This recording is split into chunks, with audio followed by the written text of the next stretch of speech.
Hey, I'm Mira. I'm an executive coach for high performers who are running on empty and calling it commitment. Every week, right here, we talk about how you get your time back with no guilt, no falling behind, no turning into someone you don't recognize anymore, just to keep yourself above water. And today we are talking about something a lot of you fear but never say out loud. You don't actually want to say no to people. You just want them to stop asking you, and you want to open your phone and see nothing, and you want to not have to respond at all.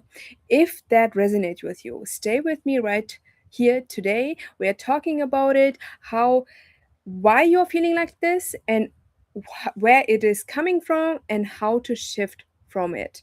And this is what it actually feels like. A message comes in, you see the title, the message, you see the little red dot, and something in your chest gets heavy before you even read it. You don't open it right away, then it's been a few hours later, it's been 2 days, you're not mad at the person, you're not even that busy, not compared to as usual, and you just can't make yourself type a reply. And the white part is, you know how to say no.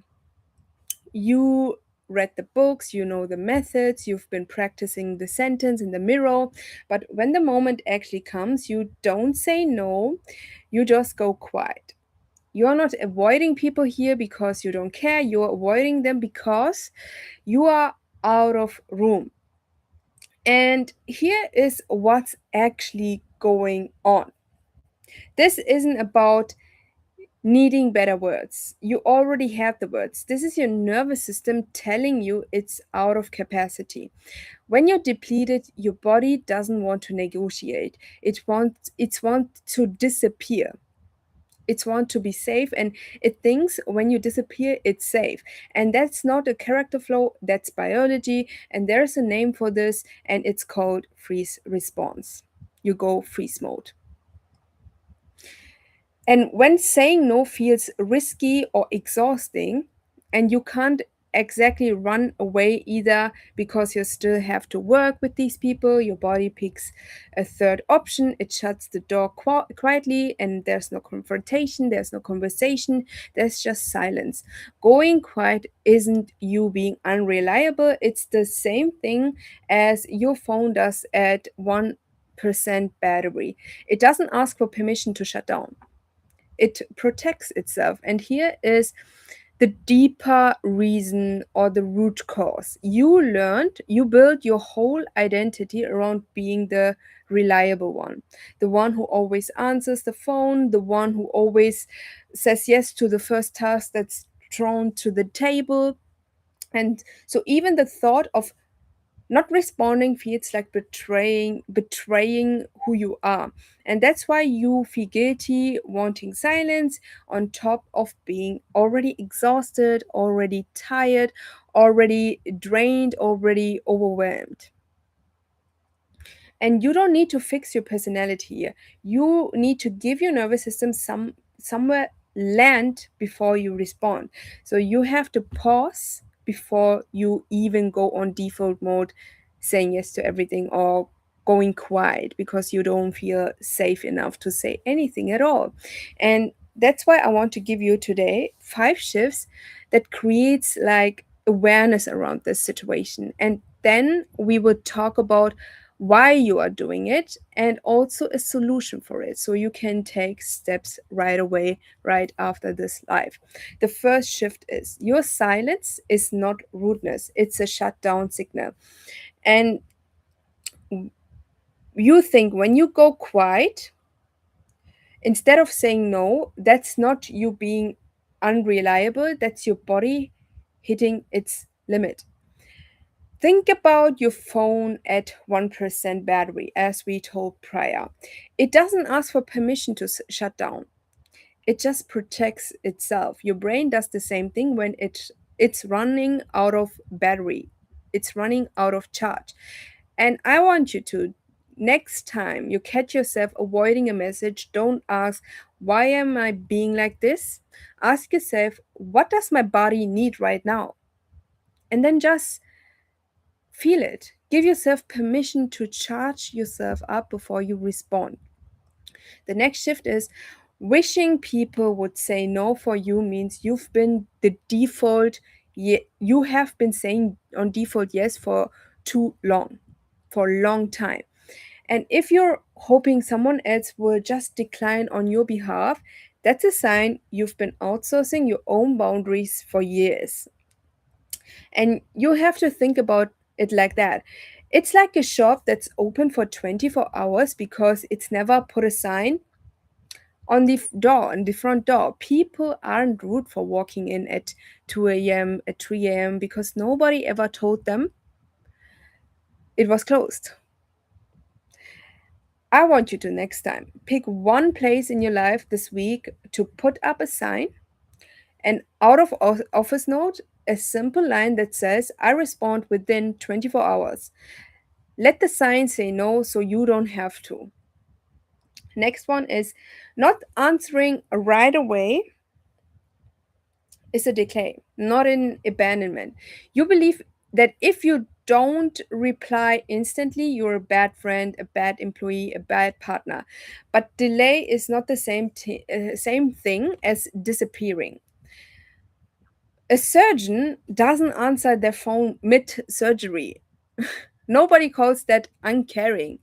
They call it focus, attention, and being really in one thing, focus in one thing and not all over the place and feeling overwhelmed. I want you to try this line this week. So, like, just say, I saw this, I will get back to you the next day. I will get back to you on Monday, on Tuesday, whatever feels possible for you and whatever you feel like you have capacity to take on a task or to look over it or to answer question, etc. And that's the whole message. You don't owe anyone an instant reply to prove you care. The fourth shift is you don't need the perfect boundary script. You need permission to pause. You've been hunting for the exact right words to say no, but the block was never the wording, it was permission. It's like rehearsing a speech for a meeting. You're too worn out to even. You're too worn out to even attend it.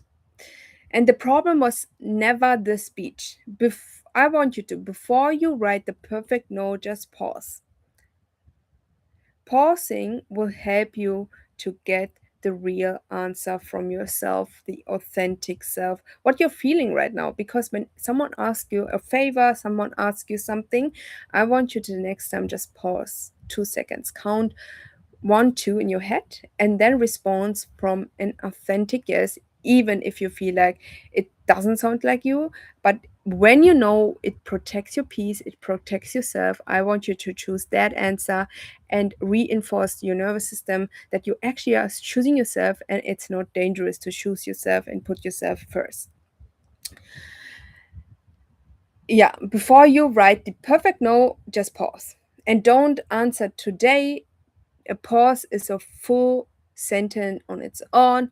Practice sitting in it without feeling guilty about it. Last but not least, you are not the reliable one. You're allowed to be the intentional one. Some you learned or you decided your worth was tied to being available. Reliable started being meaning instant, meaning success, and you get to redefine that. That is exactly what I mean by when you learn something and you think like it is just the way you are. No, you learned that pattern, you learned that habit, you learned that way to operate that way currently, but you can also unlearn it.